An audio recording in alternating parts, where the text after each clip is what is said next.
Definidas por algunos como las ONG del pasado y consideradas por otros caldo de conspiración y tráfico de influencias, las logias masónicas españolas levantan por primera vez ante las cámaras de Documentos TV el velo del misterio que las ha cubierto. El equipo que ha realizado Los masones dan la cara ha conseguido penetrar en el interior de los templos masónicos y grabar algunos de sus curiosos rituales. Este reportaje, producido por Televisión Española, cuenta con los testimonios de personas que nunca hasta ahora habían reconocido su adscripción a una logia masónica. La edad media de un masón español está en torno a los 50 años.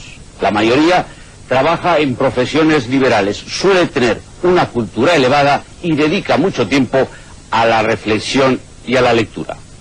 20 años después de su legalización en España, de los testimonios recogidos en Los masones dan la cara, se deduce que la masonería se considera a sí misma marginada. En el reportaje se hace referencia a la diferente actitud que hay en el mundo hacia los masones. Por ejemplo, en el Reino Unido, donde hay unos 700.000, con el duque de Kent a la cabeza, sufren cierto acoso, mientras que en Estados Unidos, donde funcionan unas 100.000 logias, que agrupan a unos 6 millones de masones, son tolerados y respetados. En Los masones dan la cara, las cámaras han accedido a ceremonias hasta ahora secretas y a lugares prohibidos para los extraños, como la cámara de reflexión, el lugar de iniciación de los neófitos.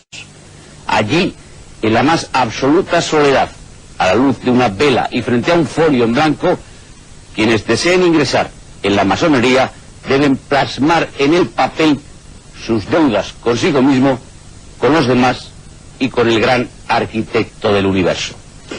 Producido por Televisión Española, con guión de Miguel Ángel Nieto y realización de Luis González, Los masones dan la cara. Yo creo que la masonería nos convierte en obreros de nuestro propio proyecto de vida y que poco a poco podemos ir rectificando este proyecto. Para la masonería lo que importa es más la cualidad que la cantidad. El aspecto iniciático es un aspecto de juego filosófico, de juego de espejos. La masión no es un compromiso político como el de un partido, o no es un compromiso de fe religiosa que exija un apostolado, sino que es un compromiso personal. Yo diría que ser masón es mantener permanentemente activa la inquietud por resolver mi vida, por darle sentido a la vida.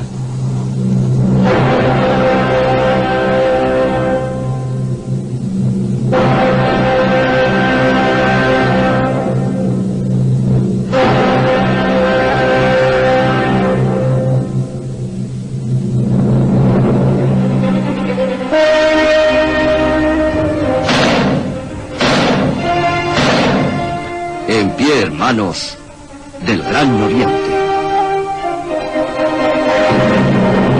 Podéis sentaros, hermanos.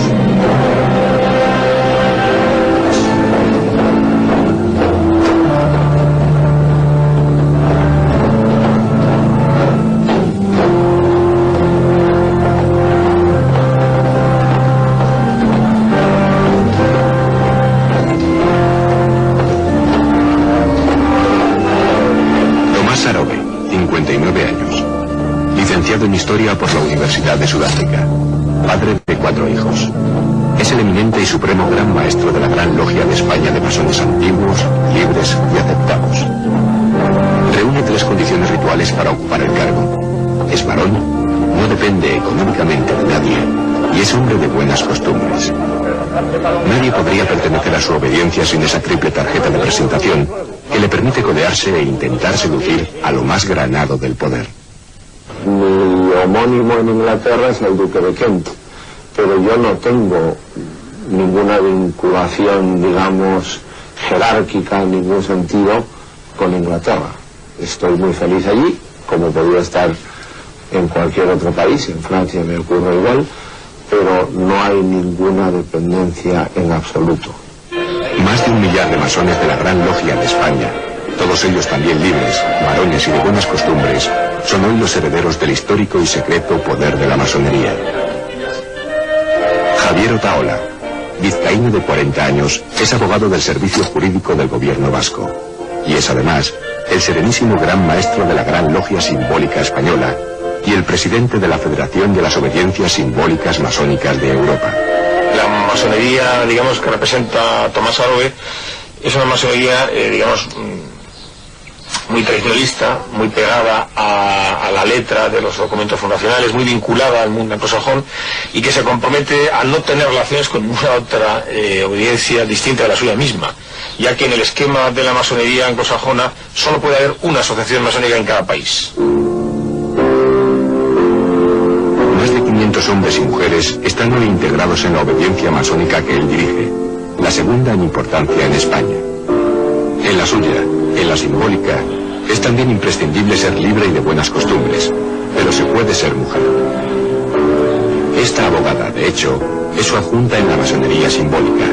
Se llama Ascensión Tejerina y está casada con un masón. En su despacho, en Sevilla, no hay ningún símbolo masónico, a pesar de que sus clientes saben que ella es una de las autoridades de la masonería en nuestro país. Me interesó la filosofía que tenía los principios que tenía la masonería.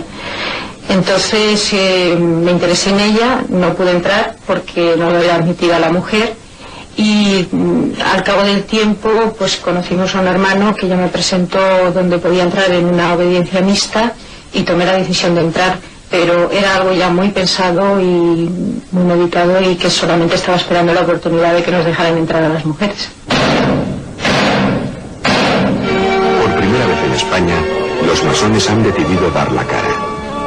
Otras pequeñas obediencias ajenas a Sarobe y a Otaola, como la Gran Logia Federal, integran a disidentes de uno y otro lado de la masonería española contemporánea. A conocidos abogados como este hombre, Manuel Tuero, caballero de la Orden Imperial del Yugo y las Flechas y defensor en su día de Manuel Ubiña, uno de los principales encausados en la operación Nécora contra el narcotráfico en Galicia. O a escritores como Amando Hurtado, jefe de la Gran Logia de Francia, que integra en Madrid a 27 miembros. O a historiadoras como Rosa Tur, de la Gran Logia Femenina de Francia. O a economistas como Javier Izquierdo, ex venerable maestro de la Gran Logia de España, aficionado también a la escalada y promotor de la montañasonería, un ejercicio espiritual que, según dice, le permite recibir íntegramente la energía de la naturaleza. Pero esto es como el vino. Yo podría escribirle enormes tratados sobre el vino, cantidad de libros que usted se leería, llegaría a ser un enorme experto en vinos, pero si no prueba el vino, usted no llegará a descubrir el secreto del vino. Más de 2000 personas forman hoy parte de la masonería española declarada. Algunos de ellos, como el exbanquero Mario Conde, que en estas imágenes era investido doctor honoris causa por la Universidad Complutense de Madrid, están ahora en situación de durmientes, es decir, en situación de excedencia, alejados de toda actividad ritual. Dicen que no son secta, ni religión, ni partido político. Son, como afirma el más prestigioso de los historiadores de la masonería en el mundo, una escuela de perfeccionamiento espiritual que en Europa se acerca al 1 millón de personas y en Estados Unidos, el país que cuenta con más logias, sobrepasa los 6 millones de masones.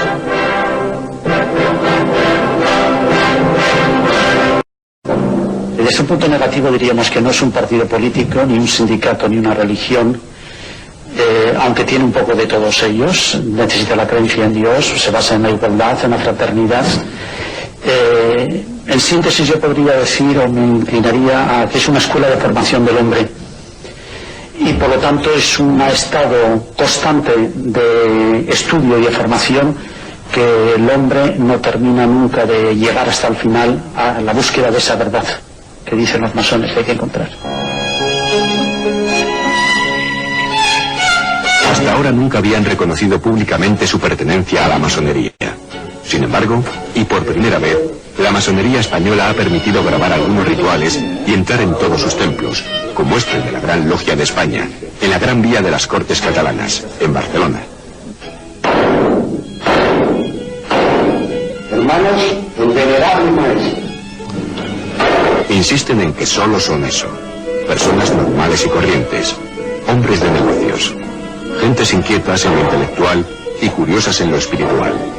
Profesionales liberales que dedican muchas horas a la reflexión y a la lectura y tienen edades que rondan los 50 años.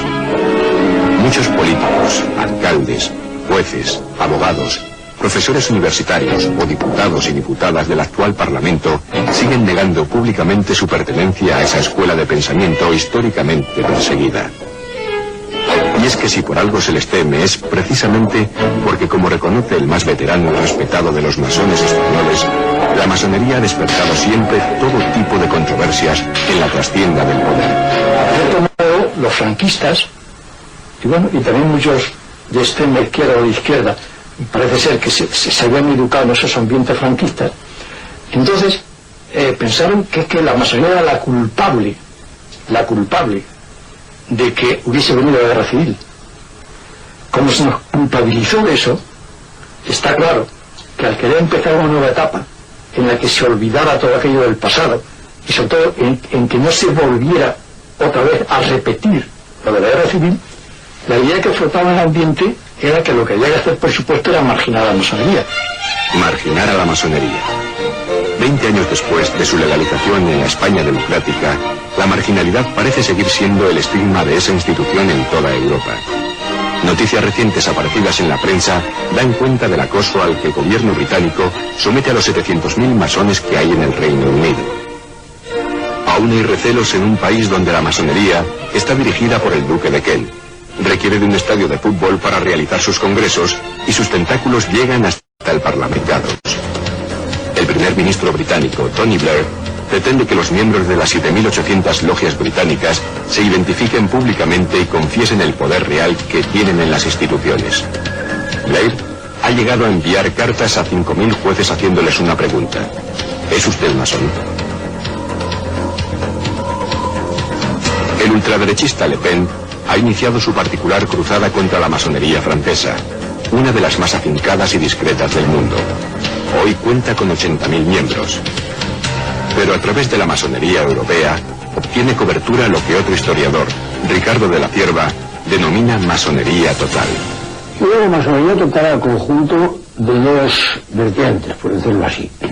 La masonería tradicional o ritual, que es la masonería que todos hemos conocido, la masonería de las tenidas, de los 33 grados o de los 4 grados según la obediencia, de los grandes orientes y las grandes logias, de los mandiles, de las insignias. Bueno, esta es la masonería de los ritual y de los rituales, que es lo más importante, creo yo, de la masonería, para que la conozca el profano.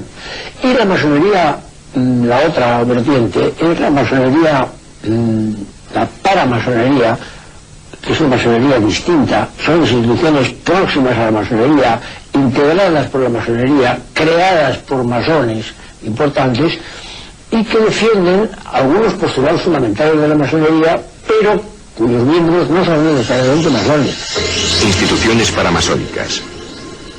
El Club de Bilderberg, el Consejo de Relaciones Exteriores, la Comisión Trilateral. Una suerte de lobbies de poder que a lo largo del siglo XX manejaron el destino del mundo.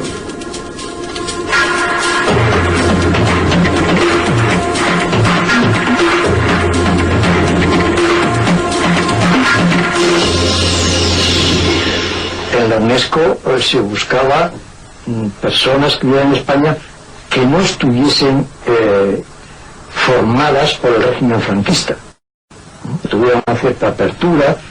Y era porque allí había una ideología masónica, había muchas personas que en sus países pertenecen a la orden masónica, ¿no?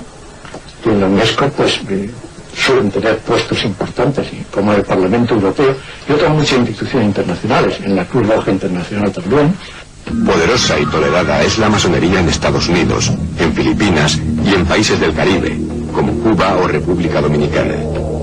Hospitales, escuelas, centros de atención a niños e indigentes, miles de templos y gran parte de la ayuda humanitaria que el pueblo norteamericano destina a terceros países, que ronda los 150 millones de pesetas diarios, está gestionada por las casi 100.000 logias norteamericanas.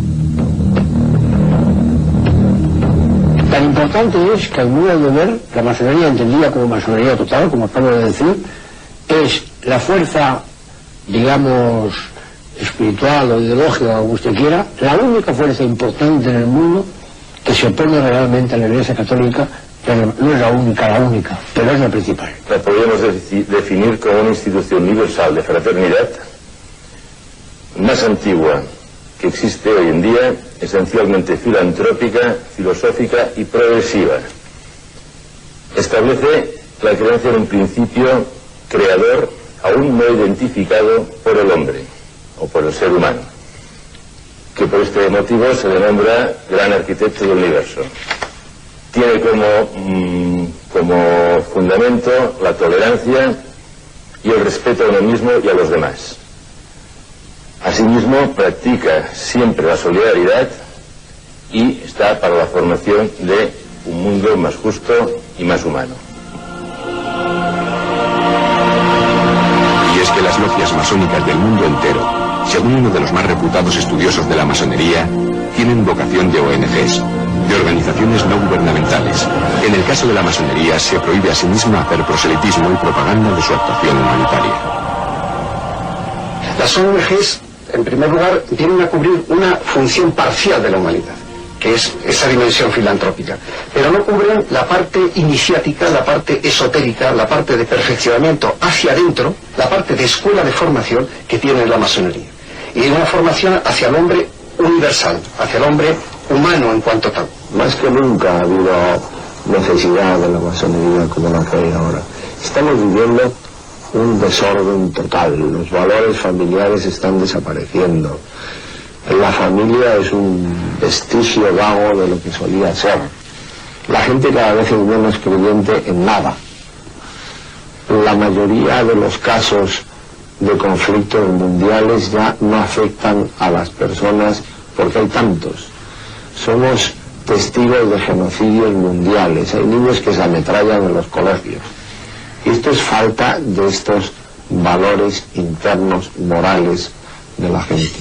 Pero la masonería, por su carácter esotérico y a pesar de su espíritu filantrópico, no se libra del San Benito conspirativo que le colgó el absolutismo hace 200 años. Denuncias recientes de la prensa lusa vinculan a la masonería regular de Portugal con el tráfico de armas, el blanqueo de dinero y cuestionan la verdadera transparencia de una organización históricamente proscrita en todo el mundo. Es también verdad que hay grupos de interés que no les gusta la masonería y que intentan perturbar la opinión pública conectando la masonería con algo de negativo en el dominio religioso, que no somos tolerantes, algo de negativo en el dominio político, que estamos conectados con posiciones partidarias, y también algo negativo en el dominio económico, que estamos implicados en negocios. La masonería de España sigue despertando todo tipo de recelos. Legalizada en 1979 como una más de las asociaciones integradas en el registro del Ministerio de Interior, la Gran Logia de España tiene hoy decenas de templos en todo el país. Templos como este, en uno de los enclaves del poder financiero madrileño. Sin embargo, la democracia no la ha librado de un trato discriminatorio respecto a otras asociaciones o sindicatos, llegando a estar oficialmente incluida en el catálogo de sectas. Los bienes confiscados a la masonería durante el gobierno del general Franco, por ejemplo, siguen sin ser devueltos a las logias que fueron propietarias de los mismos. Templos, inmuebles por todo el país, que aún siguen en manos del Estado. En España tenemos que tener en cuenta que desde la guerra civil hasta el año 75-76 ha habido una ruptura de más de 40 años, en que la masonería era la bestia negra. Durante la guerra civil el mero hecho de ser masón era delito de muerte sin necesidad de proceso previo. Entonces todo esto influye hoy día para que esta asociación, por un lado, no haya encontrado su camino al retorno y por otro lado se encuentre con un rechazo social. Lo cierto es que la masonería contemporánea en todo el mundo sigue arrastrando el triste estigma de lo ocurrido en Italia en 1980 con el escándalo de la llamada Logia P2. Las conexiones de la mafia de Licio Gelli con la banca vaticana dejaron el cadáver de Roberto Calvi sobre las aguas del Támesis. El presidente del Banco Ambrosiano apareció misteriosamente muerto colgado de uno de los puentes del río londinense. Aquel escándalo fue terrible, pero aquel escándalo fue el ejemplo de una persona que quiso aprovecharse de la masonería ingresando en ella, porque la logia adquirió en la logia masónica con toda la ley, luego fue expulsada, pero en ese momento lo fue, ¿no? Y fue el caso clásico de aquel famoso Licio Gelli, que estuvo aquí luchando con los voluntarios italianos a favor de Franco durante la guerra civil, la masonería puede ser de derechas o de izquierdas, es igual, y luego pues quiso él influir en la masonería para aprovecharse de ella. La logia P2. La estructura del crimen organizado en Italia se había infiltrado en la masonería, manchando para siempre su principio esencial de la honradez. Seguimos siendo un valor depreciado dentro de la sociedad española, cuando en Inglaterra, en Estados Unidos, incluso en Francia, en Alemania, también en parte en Italia, claro, en los países católicos es donde se ha depreciado más a la masonería, por influencia del integrismo católico. Estas imágenes, hasta hoy inéditas, grabadas en 1995 por hermanos de la madrileña Logia Concordia 4, de la que formó parte Mario Conde, dan cuenta de uno de los más recientes y frustrados actos celebrados en la capital del reino. Nunca antes se había difundido este singular documento. Personalidades de la política, el derecho, la arquitectura, las artes e incluso masones relacionados con la italiana logia P2 se dieron cita aquí. Guardas jurados contratados por los propios masones acordonaron la zona para que nadie les viera. A plena luz del día, junto a la madrileña estación de tren de las Delicias y vestidos por completo de negro, colocaron ritualísticamente la primera piedra del templo de Salomón, es decir, el lugar donde algún día estaría el gran templo masónico madrileño, el lugar desde el que se rendiría tributo al gran arquitecto del universo. Nunca lograron su objetivo.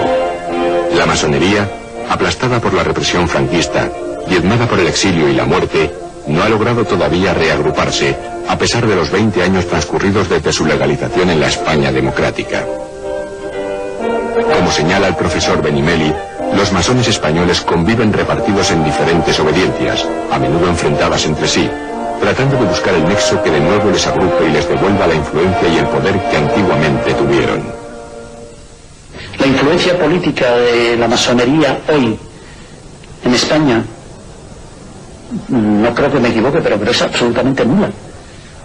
Porque si por influencia política decimos, pues, ¿cuántos ministros masones hay? ¿Cuántos jefes de partido político hay? ¿Cuántos diputados? ¿Cuántos senadores? ¿Cuántos alcaldes? La respuesta, no te voy a decir ninguno, pero a lo mejor sería la más correcta, ¿no? Los historiadores coinciden en que ni la Revolución Francesa, ni la científica, ni la Constitución Liberal de Cádiz de 1812, ni la independencia latinoamericana, ni la Segunda República Española hubieran sido posibles sin la influencia decisiva de la masonería liberal sobre el poder político. Sin ellos, la historia contemporánea probablemente estaría escrita de otro modo.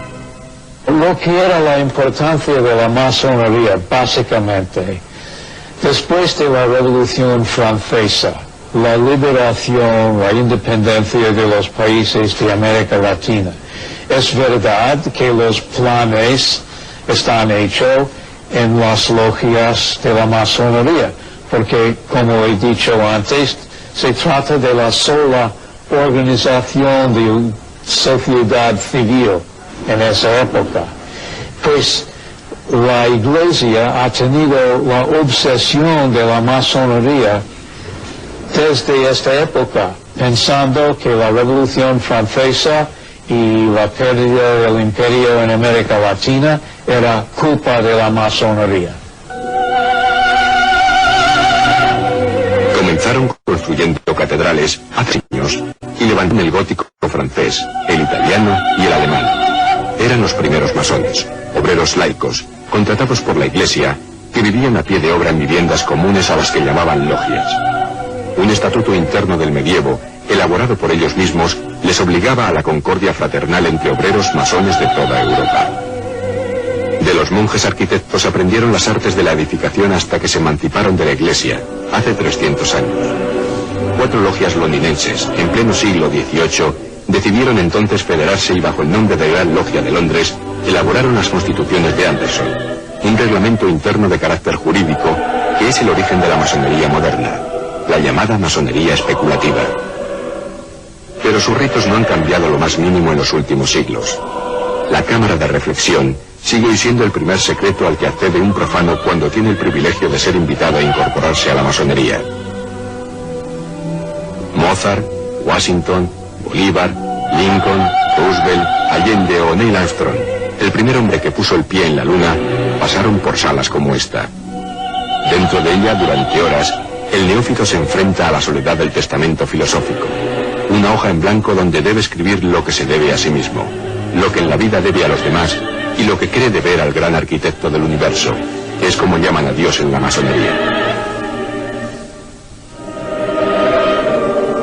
La masonería, lo mismo que otras sociedades iniciáticas, trata de transformar a la persona a través de ceremonias. Por explicar analógicamente lo que quiero decir, si usted recuerda, una de las funciones tradicionales del teatro clásico era la purificación de las pasiones a través de la representación, es decir, lo que llamaban los clásicos la catarsis. Esto es lo que se pretende en las sociedades iniciáticas. Durante horas, a la luz de una vela, el neófito se enfrenta a los esenciales símbolos terrenos: el trigo, la sal, el azufre, la pluma y el tintero o la calavera.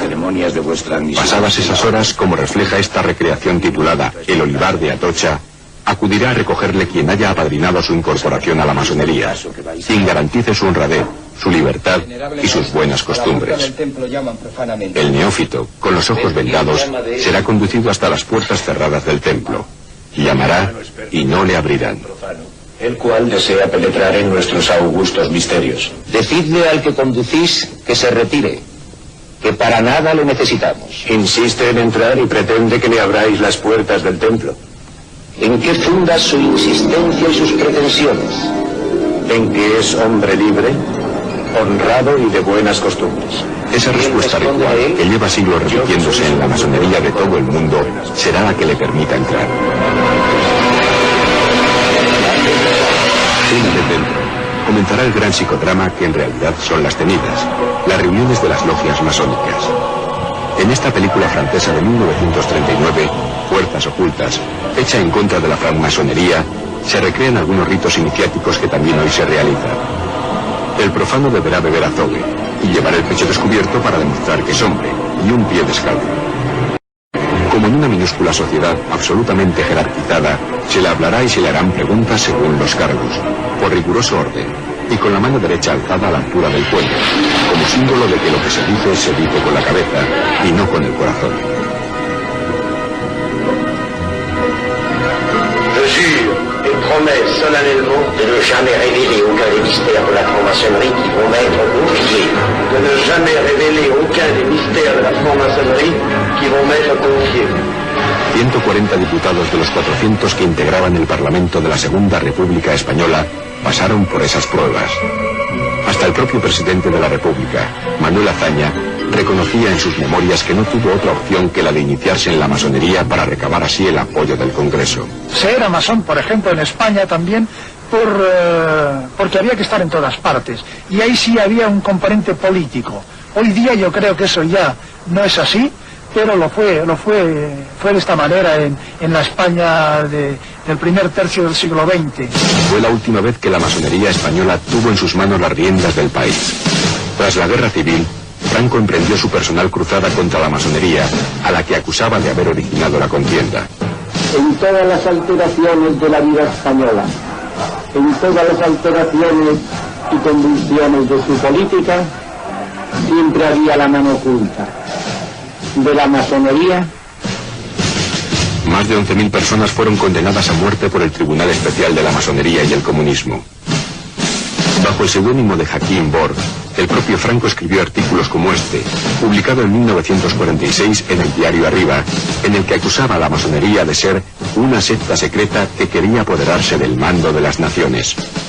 La persecución a la que fueron sometidos los masones españoles, sin embargo, no alcanzó al hermano de Francisco Franco, cuyo nombre figuraba también en los listados del negociado antimasónico. La masonería española ha sufrido un fenómeno increíble. Durante la época donde nunca hubo más de 7.000 masones, hubo más de 30.000 procesos. Hubo 11.000 víctimas y hoy en día se puede comprobar en el archivo de Salamanca el horrible holocausto que sufrimos en España.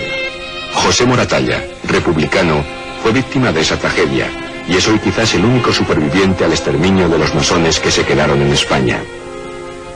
Enviado a un campo de concentración nazi, logró fugarse y regresar a Barcelona, la ciudad en la que había luchado durante la guerra, sabiendo que tan pronto como traspasara la frontera española, sería enviado a prisión por el simple hecho de que su nombre simbólico, Superación, figuraba en los ficheros del negociado antimasónico y anticomunista. Moratalla, un jabonero de origen excepcionalmente humilde, no se arrepiente de nada. A sus 80 años, vive aún convencido de la importante huella que la masonería, como escuela de formación espiritual, ha dejado entre obreros como él a lo largo de la historia. Yo trabajé muy a gusto. Nosotros llamamos trabajar porque son talleres a donde nos estamos formando. Nos formamos a una vida nueva, a unos conceptos nuevos, unos conceptos de tolerancia, unos conceptos de ser humilde, unos conceptos de luchar para ser más iguales. Y todo eso, esa música a mí me gustaba, la verdad, me gustaba y me sigue gustando. El archivo de Salamanca constituye la prueba más flagrante de la represión a la que fueron sometidas las comunidades masónicas durante la etapa del franquismo. El templo masónico de Salamanca, un museo construido por orden de Franco, evidencia el desprecio del régimen hacia la masonería. El general Franco conocía la historia de la masonería mucho mejor de lo que la gente se cree. Hacía una interpretación, creo yo, demasiado maximalista, demasiado restrictiva por otra parte, es decir, atribuía a la masonería todo lo que fueron los males históricos de España del siglo XVIII para acá. Yo creo que además de la masonería hubo otras causas, ¿no? Pero tenía una información muy grande, y la razón por la cual él era tan contrario es porque la masonería, según lo explicaba él, había dividido profundamente el ejército desde su época en África, es decir, desde los años 12, 15, 20, 25, que es el tiempo que estuvo Franco en África. La masonería, a través de sus logias militares, actuaba para la división del ejército. En Salamanca se desvirtuaron deliberadamente los símbolos de esta comunidad. De hecho, los masones aparecen en el museo bajo capuchas negras, atavío que jamás han usado, y rodeados de cráneos con ojos luciferinos y con mandiles repletos de calaveras, cuando se trata en realidad de atuendos que los masones utilizan solo para los funerales de alguno de sus hermanos. La represión, la necesidad de sobrevivir a las sucesivas persecuciones, obligó a los masones a adoptar una serie de signos totalmente secretos que hoy en día les permiten reconocerse en cualquier lugar del mundo. De hecho, se saludan con 3 besos, sean hombres o mujeres. Es uno de sus gestos identificativos. Otro de los signos más comunes que les identifican es la forma de estrecharse las manos. Jefes de Estado que ayuden y que protegen a la masonería.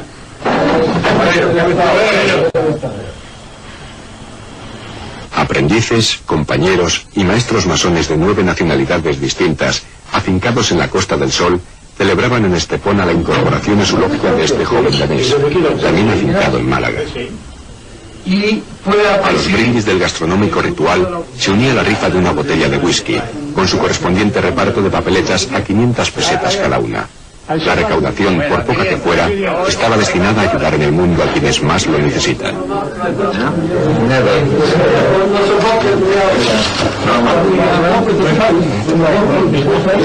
Para concluir el ágape, como se hacía 200 años antes, cargaban cañones los masones.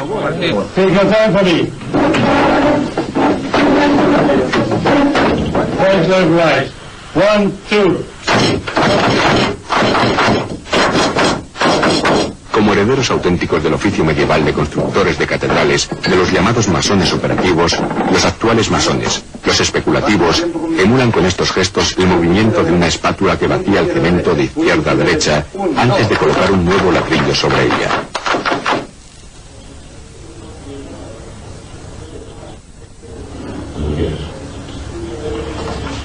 Lo más curioso de todo, sin embargo, es que esta logia, compuesta por extranjeros, es una de las 110 que integran la Gran Logia de España.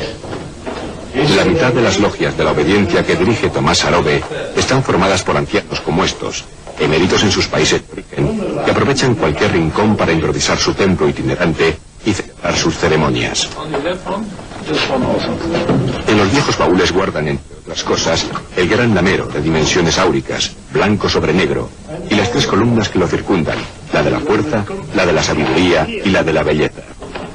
En pocas horas, otros muchos atavíos convierten este lugar, un salón cualquiera de un restaurante, en un templo masónico listo para albergar la más importante de las ceremonias, la de la iniciación de un neófito. La Gran Logia de España, ajena a los nuevos tiempos, sigue anclada en su barroco reglamento y en sus ritos ancestrales. Ritos como este, celebrado en Estepona, a los que por primera vez han tenido acceso las cámaras de televisión.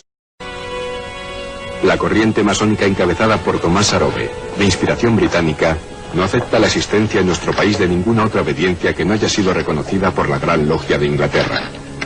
Tampoco acepta ateos en su seno, ni mujeres, y sus miembros están autorizados a hacer declaraciones a la prensa sin el consentimiento expreso de Sarobe.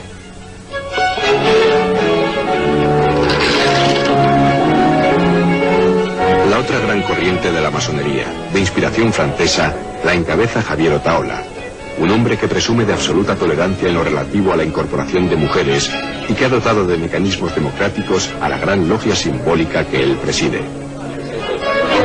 Otaola y Sarobe representan juntos al 90% de la masonería española, pero juntos no han estado nunca ni probablemente lo estarán. Este hombre, Alfredo Melgar, conde de Villamonte y dueño de una galería en Madrid, encarna las diferencias entre las dos grandes corrientes de la masonería española actual. En 1996 fue expulsado de la Gran Logia de España por conceder una entrevista al diario El País, en la que criticaba, entre otras cosas, el veto existente en su obediencia a la incorporación de mujeres.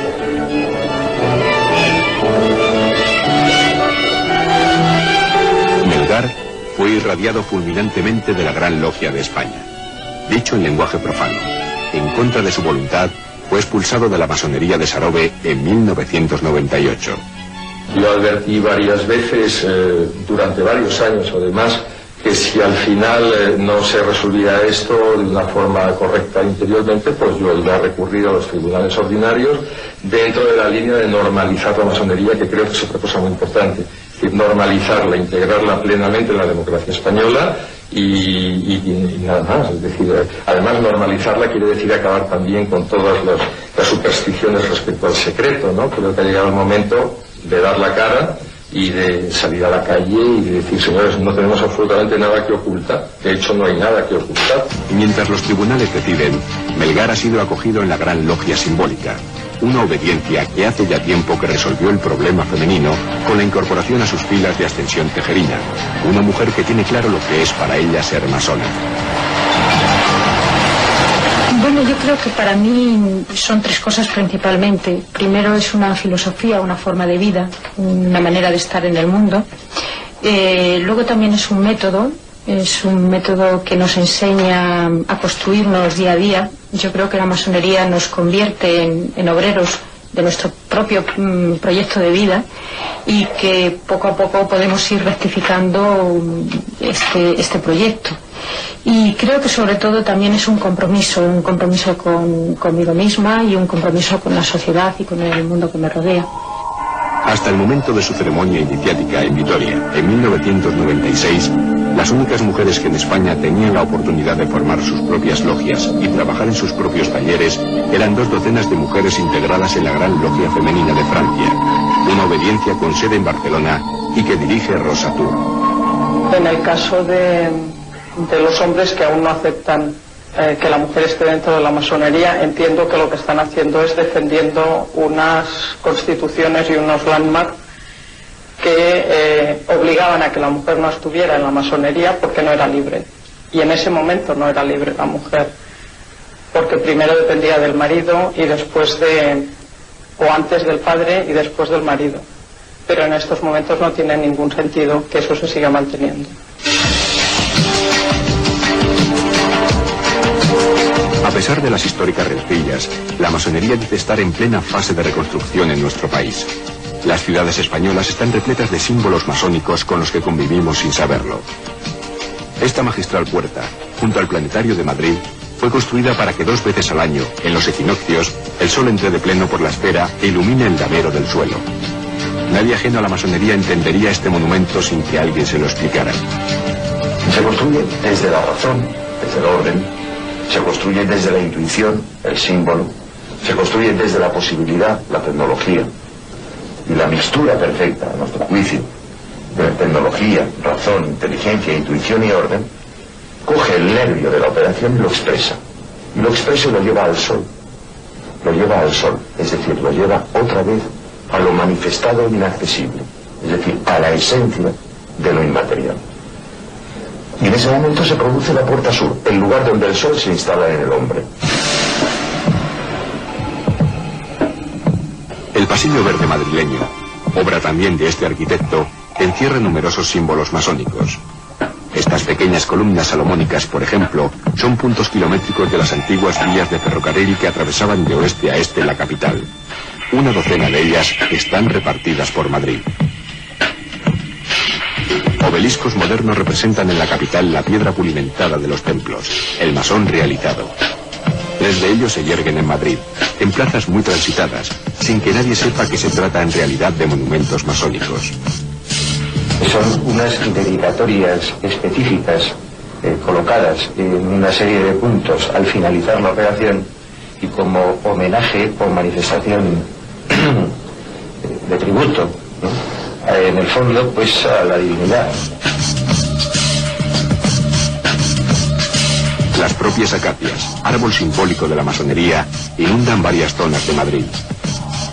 Dicen que los alcaldes masones o próximos a la masonería colocaban estos árboles en las calles e incluso las llamaban, como a esta, Paseo de las Acacias. Los alcaldes no masones, sin embargo, las arrancaban y colocaban negrillas en su sitio. Conocidos plátanos. Esta es la Plaza de la Geometría, símbolo máximo de la masonería en la capital del reino. Si un gobernante utiliza el recurso de la geometría simbólica, que es histórica en el hombre, para embellecer los espacios públicos, está haciendo una paideia, está haciendo una educación ciudadana. Por contra y en diferencia, si un gobernante utiliza el espacio público para la alegoría, lo anecdótico, lo circunstancial, lo chabacano, lo ordinario, lo propagandístico, hace un demérito a la ciudad.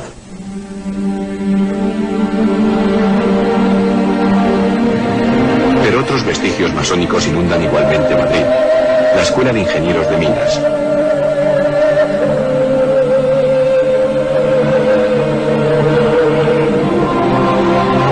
La Plaza de Emilio Castelar.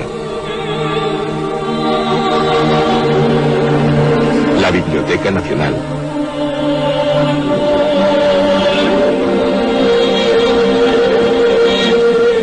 Los frescos de las ermitas de San Antonio, pintados por Goya, encierran miles de símbolos de la masonería española del siglo XIX.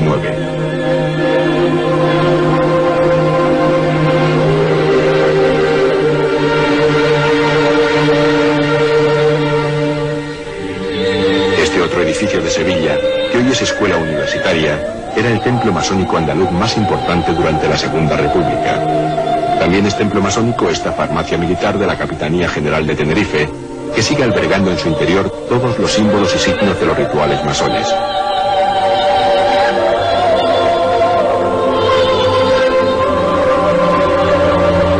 Y este otro Cristo, en Gerona, que tiene entre sus manos el compás masónico de la maestría.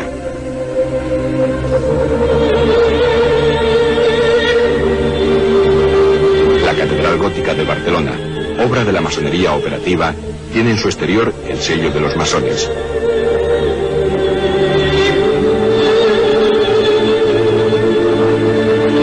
Y en su interior, en una de las capillas, los principales símbolos masónicos hacen guiños a los iniciados.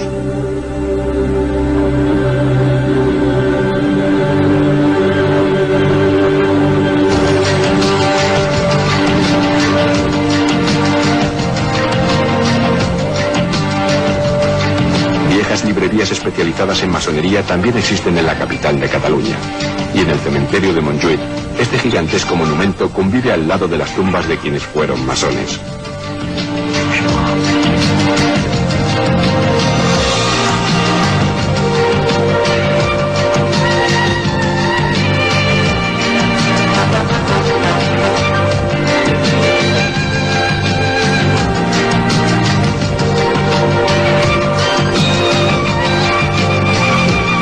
La vieja biblioteca barcelonesa, la Biblioteca Arús, es quizás el fondo documental masónico más importante de nuestro país, junto con el Museo de Salamanca. La Biblioteca Arús, por cierto, estuvo muchos años arrestada, custodiada por las tropas falangistas, y gracias a ello se salvó de las garras del negociado antimasónico. Todo está tal cual se inauguró hace un siglo, con sus puertas secretas, sus antiguos libros y su estatua de la libertad. Esta es una de las 3 estatuas de la libertad existentes hoy en día. La primera fue la de París, la segunda la de Estados Unidos, mucho más grande, y la tercera la de esta biblioteca. Su símbolo es la libertad iluminando el mundo, y es un símbolo masónico actual todavía hoy en día. Al comienzo del nuevo milenio, 2000 masones en España tratan de preservar sus centenarias tradiciones esotéricas. Cuestionados por la sociedad civil, víctimas de todo tipo de sospechas, intentan emerger con transparencia hacia un futuro que algunos tildan de inútil. Al fin y al cabo, y esto lo dicen importantes masones, las grandes propuestas filantrópicas que dieron sentido a la masonería, tales como la libertad, la igualdad y la fraternidad, tenían sentido hace 2 siglos, pero hoy parecen superadas.